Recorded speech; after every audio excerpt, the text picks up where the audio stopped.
Hello दोस्तों, मैं सौरभ द्विवेदी आपका अद्भुत लर्निंग के यूट्यूब चैनल पर हार्दिक स्वागत करता हूं।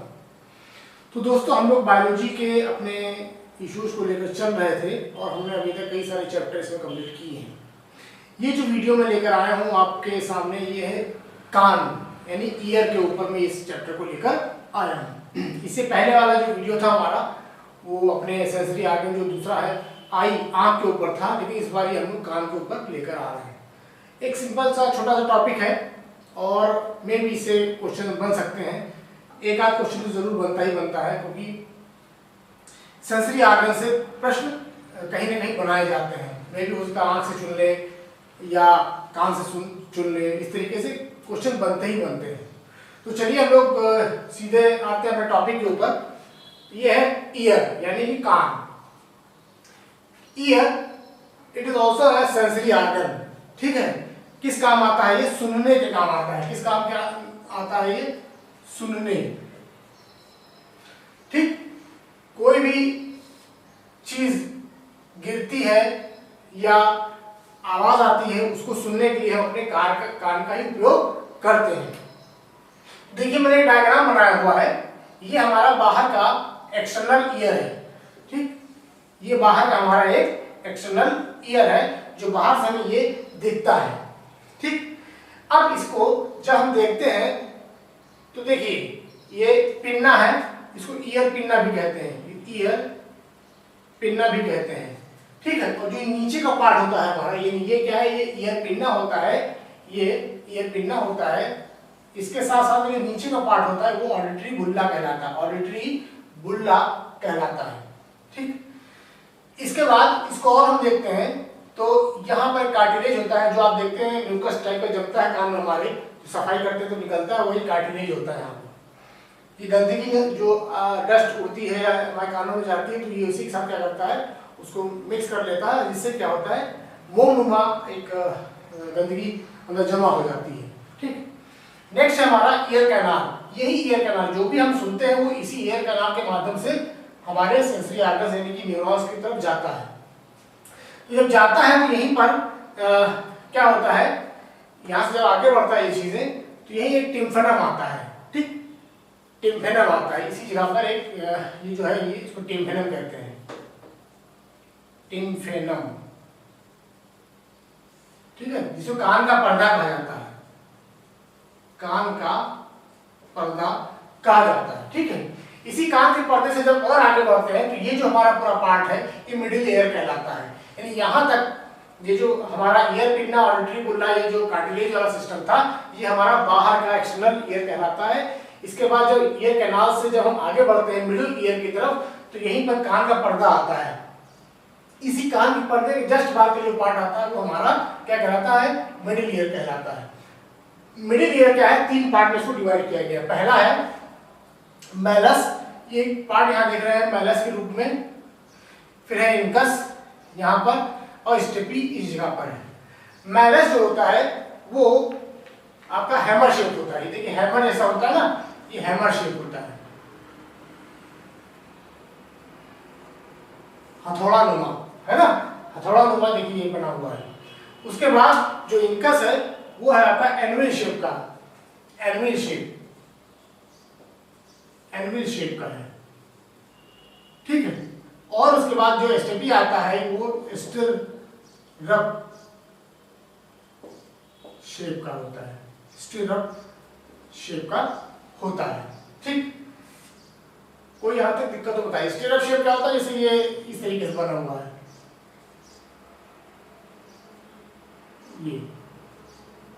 ये स्टिरअप शेप होता है। एनवी शेप आपने देखा होगा मोची की दुकान पर, ऐसा है ना, इस प्रकार का होता है। हैमर शेप तो आप जानते ही, ये इस प्रकार का हैमर शेप होता है। तो ये है मिडिल ईयर। इसके बाद थर्ड आता है हमारा इंटरनल ईयर, जो कि अंदर होता है कान के। जैसे इसमें दो चीजें होती, एक कोकलिया होता है, एक ऑडिटरी नर्व होती है। ये जो इस तरीके से घूमा घूमा पार्ट है, ये हमारा क्या कहलाता है? कोकलिया कहलाता है। और इसी के अंदर जो नर्व्स, ऐसी नर्व्स आई है इस तरीके से, ये हमारी ऑडिटरी नर्व्स कहलाती है। तो इंटरनली, एक्सटर्नली और मिडिल शेप दिखाया तो कान का ओवरऑल ये शेप बनता है। ठीक है, तो ये हमारा कान हो गया।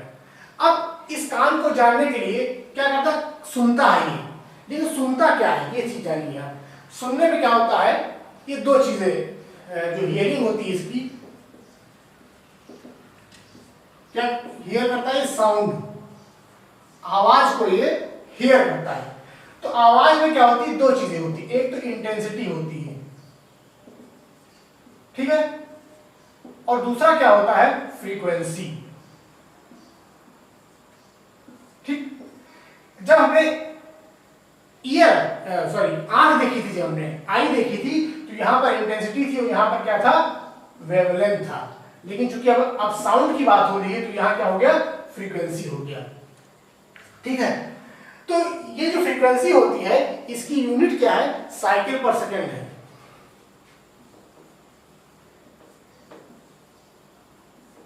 जो फ्रीक्वेंसी होती है इसकी यूनिट क्या है, साइकिल पर सेकेंड। ठीक, अब इस फ्रीक्वेंसी को भी हम तीन प्रकार से मापते हैं। ये तीन प्रकार कौन कौन से हैं, जानते हैं आप? आइए चलिए, तीन प्रकार से कौन कौन से हमारे होते हैं। एक तो पहला है हमारा, जिसको कहते हैं हम लोग इंफ्रासोनिक।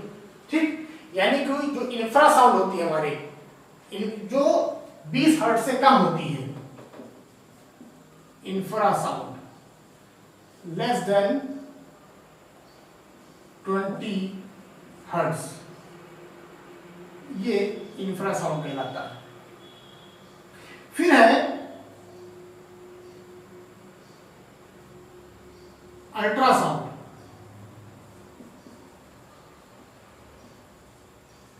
ये मोर देन 20,000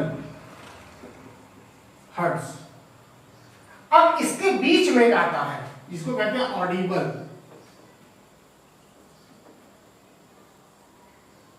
ऑडिबल साउंड ये होता है less than 20 hertz to greater than 20,000 hertz के बीच में।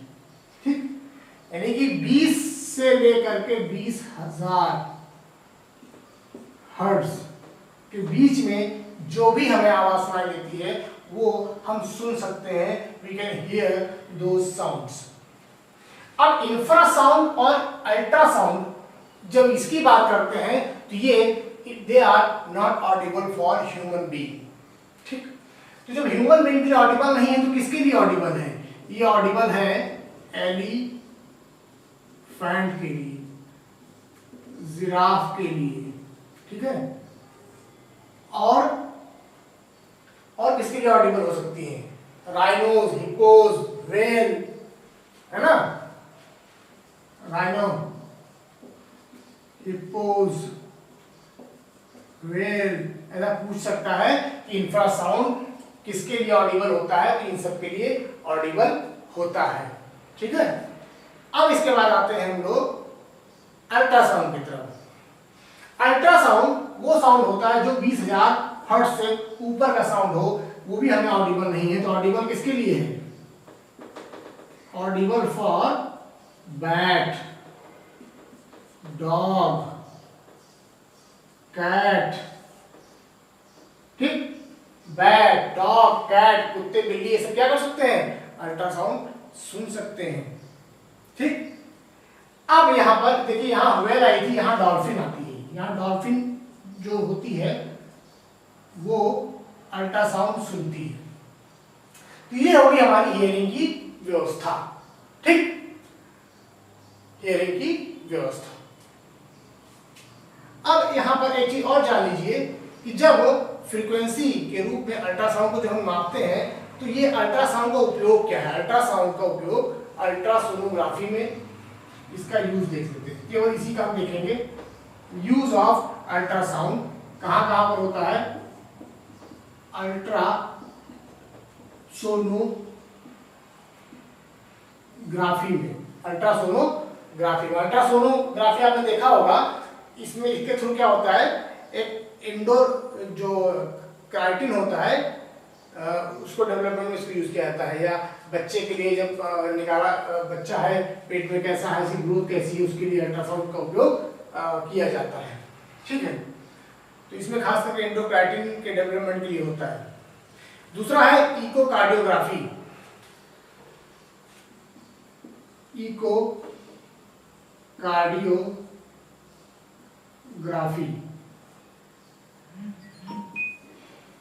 ठीक ठीक है।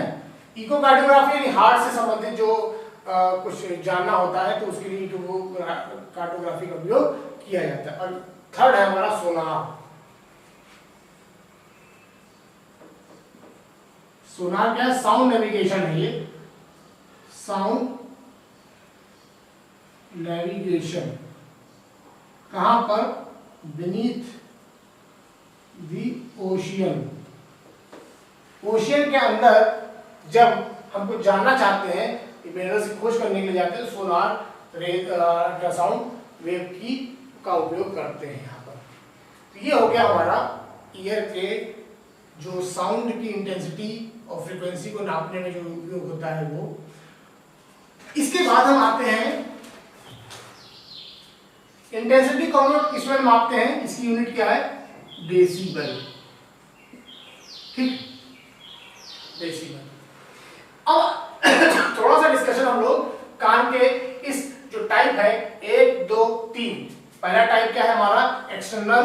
दूसरा टाइप हमारा ईयर, मिडिल ईयर, और थर्ड टाइप हमारा इंटरनल ईयर। जब हम एक्सटर्नल ईयर की बात करते हैं तो ईयर पिन्ना कई सारे क्या हो, ये ईयर पिन्ना जो होता है ये मैमल्स में पाया जाता है। किसमें पाया जाता है? मैमल्स में। लेकिन कुछ मैमल्स ऐसे होते हैं जिसमें नहीं पाया जाता है। कुछ मैमल्स ऐसे भी होते हैं जो नहीं पाया जाता है। जैसे कौन है वो?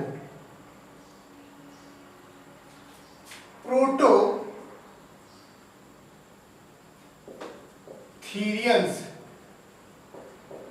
में नहीं पाया जाता। अब ये प्रोटोथीरियंस कौन होते हैं? जैसे प्लेटिपस, जैसे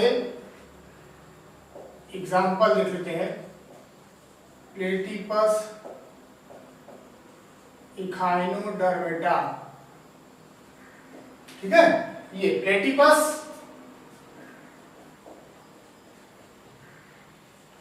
कहते हैं, इखाइनोडर्मेटा।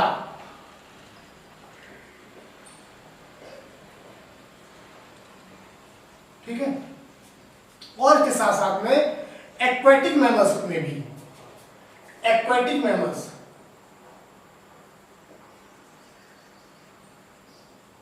जैसे व्हेल, डॉल्फिन, ठीक, और वॉलरस, सील, वॉलरस और सील। इसमें एक्वेटिक मैमल्स में व्हेल, डॉल्फिन, वॉलरस और सील में नहीं पाया जाता है।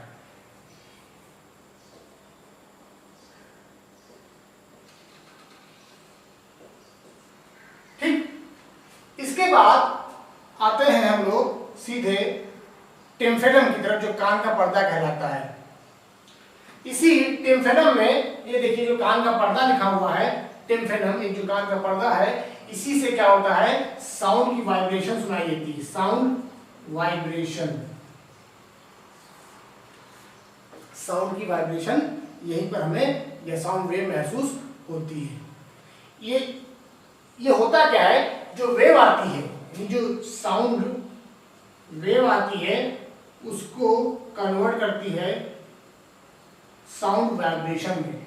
यानी कि जो यहां से वेव चली तो ये वेव जब यहाँ पहुंची इस जगह पर, इस कान के पर्दे पर, तो इसको यहाँ कन्वर्ट कर देती है। कन्वर्ट करके क्या हो जाता है? वाइब्रेशन। ठीक है, यहां से वेव जो चलती है ये यहां जाकर के वाइब्रेशन चेंज हो जाती है।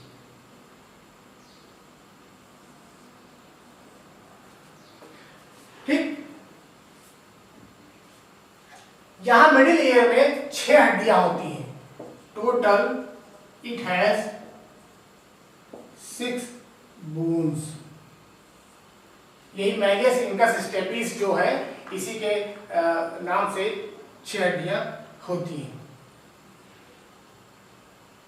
ठीक, इसके बाद इसमें एक चीज और जान लीजिए, स्टेपी जो होती है ये सबसे स्मॉलेस्ट बोन होती है बॉडी में, स्मॉलेस्ट बोन ऑफ बॉडी। ठीक, स्टेपी सबसे स्मॉलेस्ट बोन होती है बॉडी की। और लास्ट पार्ट हमारा इंटरनल ईयर, उसमें कोकलिया है जिसको हम ये बंच ऑफ न्यूरॉन के रूप में पाई जाती है। क्या होता है ये? बंच ऑफ न्यूरॉन के रूप में मौजूद होती है। बंच ऑफ, देखिए है ना सब, बंच ऑफ न्यूरॉन के रूप में ये मौजूद होती है। ठीक, यहीं पर एक इस तरीके से एक स्ट्रक्चर होता है जिसे हम लोग इंडोलिम्फ कहते हैं। क्या कहते हैं इसे? इंडोलिम्फ। इंडोलिम्फ कहते हैं। ये इंडोलिम्फ का काम क्या होता है? बॉडी के बैलेंस को बनाए रखता है। ठीक है, जो यहाँ पर एक पानी नुमा होता है, एक लिक्विड नुमा होता है, इस जगह पे इंडोलिम्फ होता है, इसी कोकोलिया से लगा हुआ। इसी ये क्या करता है कि बॉडी को बैलेंस को बनाए रखता है। जैसे कभी कोई अगर आपको झापड़ा मार दे खींच करके, देखिए कुछ देर ऐसा कुछ हिलता रहता है, वही ये है, ये जो इंडोलिम्फ ही है जो क्या करता है बॉडी के बैलेंस को बनाए रखने के लिए वो कुछ देर तक हिलता रहता है, फिर अपने बाद अपने स्टेबल कंडीशन में आ जाता है। ठीक है, तो हियरिंग में कोकलिया का यूज होता है। ये जो बंच ऑफ न्यूरॉन है ये हियरिंग में उपयोग होता है। कोकलिया का उपयोग हियरिंग में होता है। और बैलेंस के लिए ये जो मैंने बताया आपको इंडोलिम्फ।